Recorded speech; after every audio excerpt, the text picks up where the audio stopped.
Welcome to QED NG once again. My name is Olumide Inyoda. If you knew anything about the pop scene in Nigeria in the late 80s and early 90s, you will know my guest very well.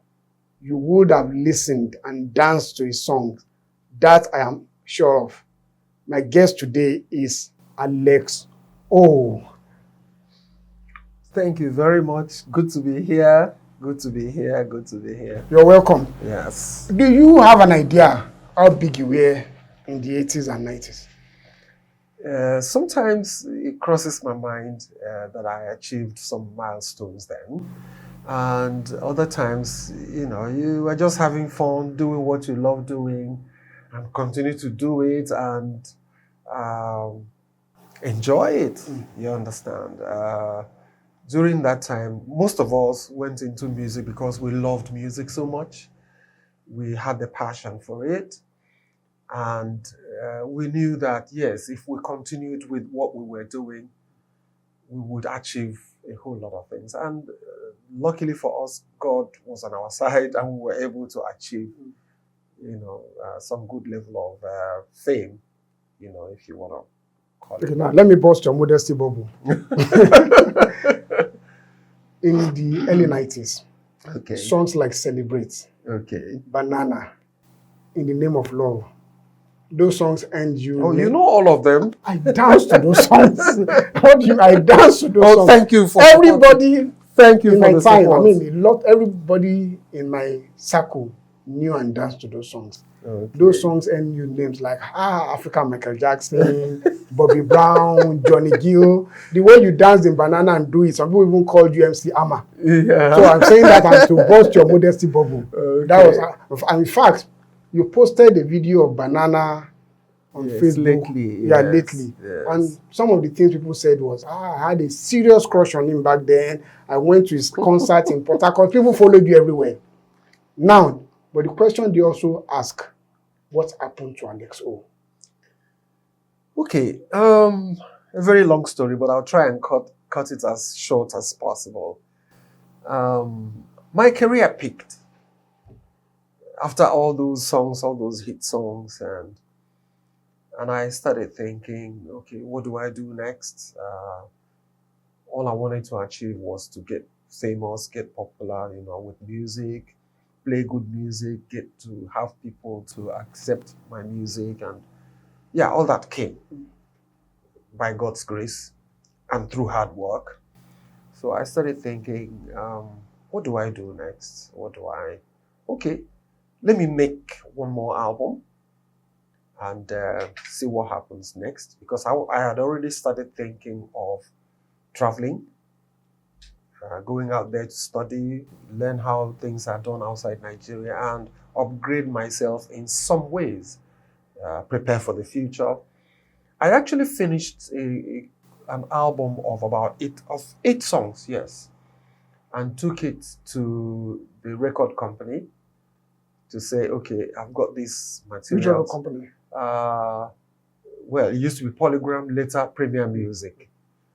So they said, we actually don't have enough resources to put it out. And, the major issue was that the music industry was going through a very challenging phase that time. And part of it was, piracy was coming up strong. A whole lot of things were going on. And the record companies were also encountering their own challenges and stuff. So when they couldn't take that album, I just thought maybe it's time to, to travel, to see what I can do because every musician has a time when the music starts to slow down. Not many people want to watch you perform and all that. So I didn't want all those things I was worried about those. So I needed to find a way to get something. So I traveled out of Nigeria. Went out there, been to so many countries. But one thing I never did was to leave music. I never left music. Throughout the countries I went, throughout everywhere I was always performing, I was always producing, uh, had my studios. Um, the only thing I was not doing was releasing new songs because I didn't have the motivation to release, to have kept releasing new songs. If I wasn't going to be making money from it, you understand. So, but I was performing even when I was studying. My daily job that I was doing was performing in the club, the shows, and then also producing jingles. And so it's always been music. Then I had the opportunity to perform with the American musicians, some of them that worked with Quincy Jones, jazz music. Those guys are serious minded. You understand? So when you perform with them, you learn. So I did all that, and then saw the opportunity to study film production, film animation production. Did all that. Still worked in a couple of other countries, and then decided to come home. And here I am today, now armed with more skills towards recording music, producing, writing, and all that, but also adding the visuals to it. Yes. I've been into the movies. I've done a lot of post-production work for many Nollywood producers, even producers outside Nigeria.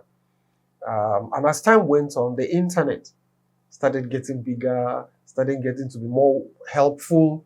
So like I am here in Nigeria right now, I do a lot of production work for musicians outside Nigeria, Europe, USA, do videos for them as well.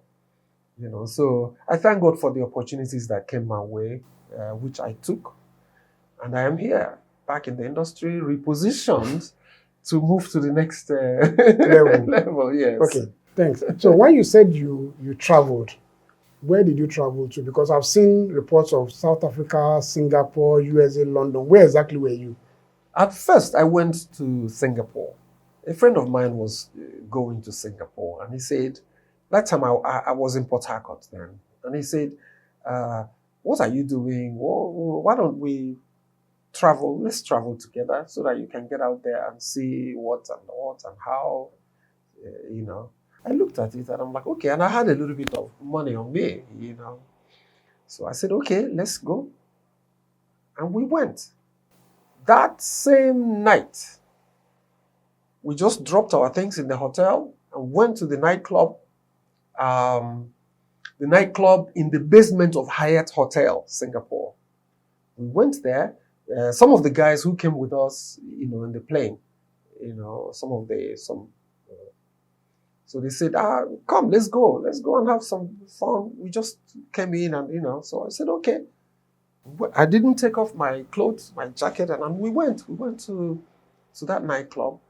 And then while we were there, one of the guys came. He's a white guy. He came. He said, yeah, you told me your brother is a singer, right? Can he go up there and sing with the band? He said, yeah, why not? And it was an American band that was performing. So the moment before I knew what was happening, we hear there's a Nigerian singer in the house. We hear his name. Where is Alex? Alex, can you come up? I'm like, okay, let me go up.